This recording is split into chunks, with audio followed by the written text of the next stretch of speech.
Hello, my name is Nicole Temple. Today we are going to discuss farming pollution, what it is and how it can be stopped.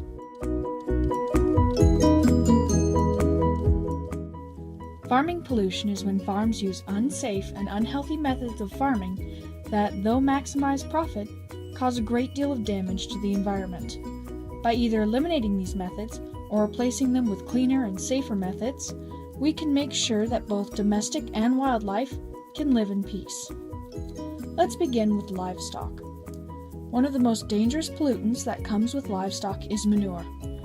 Though the fecal matter is harmless on its own, if it manages to seep into the draining water from the farm, it will cause the local water to become saturated with methane and nitrogen, making the water unsafe. After an interview with civil engineer B.J. Moore, we found one solution to this problem. Rotate the livestock often, over the course of several fields.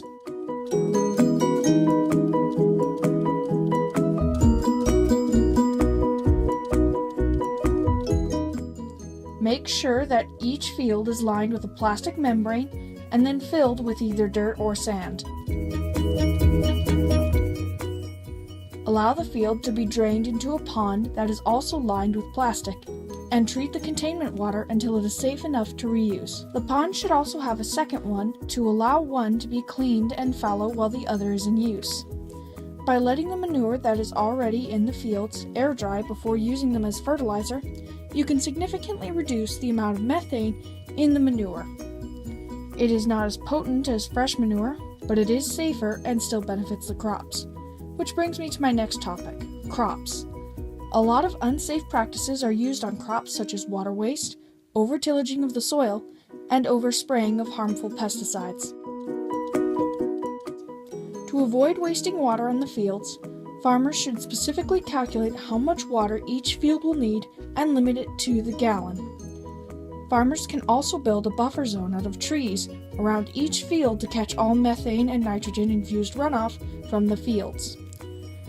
To avoid over-tilling in the fields, cut back on how much each field is tilled and keep track of when each field is due for tilling. Finally, to avoid overuse of harmful pesticides, farmers could either use ulterior methods of pest control and home remedies instead of store-bought solutions, or when dispensing pesticides via crop dusters, farmers can automate their crop dusting for a more accurate dispersion of the solution.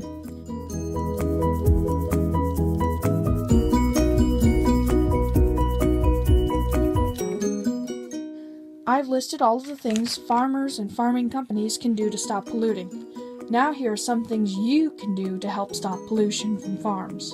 Number 1. Spread the word. By informing yourself and others about unsafe uses on farms, more people can be aware and act on the problem. Number 2. Report unsafe practices. If you see farms using unsafe methods that are polluting our environment, report it to the local environment agencies.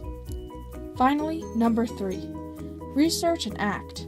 Research the companies and farms who grow the crops and livestock for your local store, and only buy from the ones who use safe practices on their products. This will encourage more rapid transition to safe farming practices amongst farmers. That's all for today. I'm Nicole Temple. Thank you for watching.